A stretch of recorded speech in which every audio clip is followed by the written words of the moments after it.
Kilo ఉసిరికాయలు తీసుకొని బాగా కడిగి ఒక రంధ్రా డబ్బాలు వేయాలి. వేస్తే అవి నీళ్ళంతా ఆరిపోతాయి.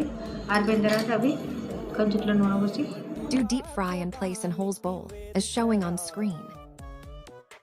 ఆవాలు, మెంతులు, జీలకర్ర తాలింపు వేసి ఎల్లిపాయలు కూడా వేయాలి. అట్లా ఆవాలు 50 గ్రాముల ఆవాలు, ఒక స్పూను మెంతులు, స్పూన్ జీలకర్ర కొంచెం వేయించాలి. వేయించి అవి మిక్సీ పట్టాలి. మిక్సీ పట్టి ఆవ పొడి, మెంతి పొడి, గోరువెచ్చగా నూనె తాలింపు అవుతుంది కదా గోరువెచ్చగా దాంట్లో వేయాలి. వేసిన తర్వాత దాంట్లో కారపొడి వేయాలి, ఉప్పు కూడా వేయాలి. ఇవి ఉసిరికాయలు అప్పుడు డీప్ ఫ్రై చేసిన ఉసిరికాయలు అన్నీ వేసి బాగా కలిపి చల్లగా కావాలి. ఇది కొంచెం సాయంత్రం వరకు నూనె బయటకు వచ్చి మంచిగా ఉంటుంది. సాయంత్రం నిమ్మకాయ పెడితే సరిపోతుంది.